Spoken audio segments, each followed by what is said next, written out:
to destroy the law or the prophets. I am not come to destroy, but fulfill.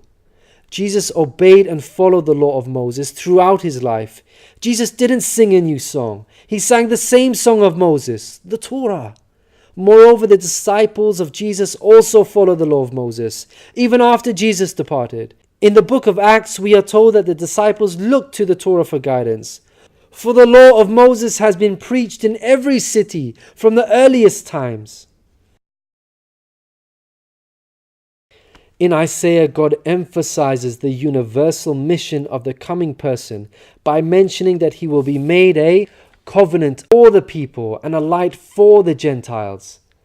Gentiles means non-Jews. The Quran confirms the Prophet Muhammad, peace be upon him, was sent to the whole of mankind, Jews and Gentiles alike. In the Quran, God tells us, "We have sent you, O Prophet, as a bearer of glad tidings and a warner for the whole of mankind, but most people have no knowledge." The verse in Isaiah cannot apply to Jesus, because in the Gospel of Matthew, Jesus said, "I was sent only to the lost sheep of Israel." In Isaiah, God further states that he will lead the blind by ways they have not known. Along unfamiliar paths I will guide them. The pagan Arabs at the time of the Prophet Muhammad fit this description perfectly, because they had not been sent a messenger prior to Muhammad. The Quran bears witness to this. God states that Muhammad was sent to warn a people to whom no warner has come before. The verse in Isaiah cannot apply to Jesus, because his people, the Israelites, had already received a multitude of prophets from God. In Isaiah, God emphasizes that this special person will be sent to those who trust in idols, who say to images, "You are our gods." The whole of Arabia at the start of Muhammad's prophethood consisted of idol worshippers. Again, this cannot be a reference to Jesus, because his people, the Israelites, were monotheists and not idol worshippers. Moreover, Jesus explicitly told his disciples to stay away from the idol-worshipping Gentiles, the exact opposite of what God prophesied in Isaiah. The Gospel of Matthew tells us that these 12 Jesus sent out with the following instructions: "Do not go among the Gentiles."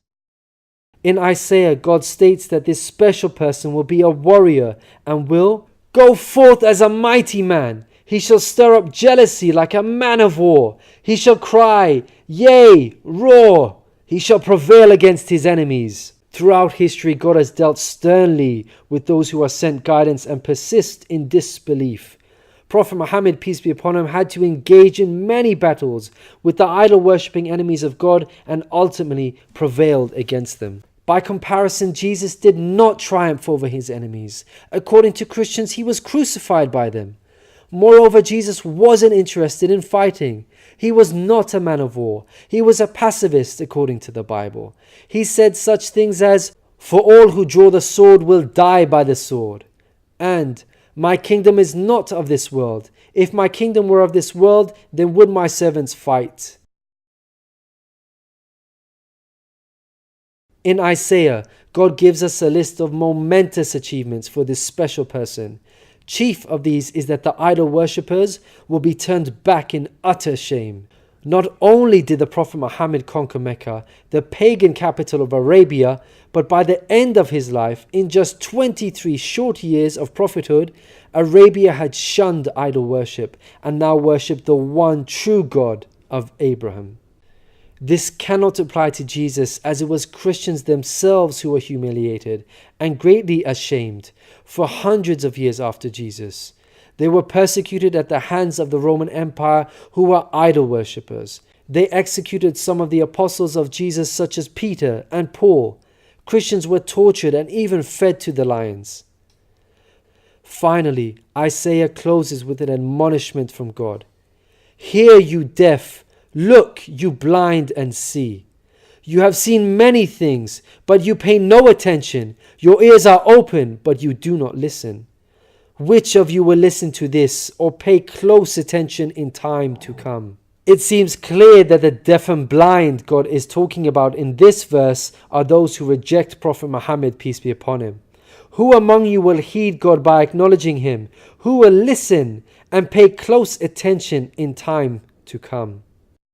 الذين يتبعون الرسول النبي الأمي الذي يجدونه مكتوبا عندهم في التوراة والإنجيل يأمرهم بالمعروف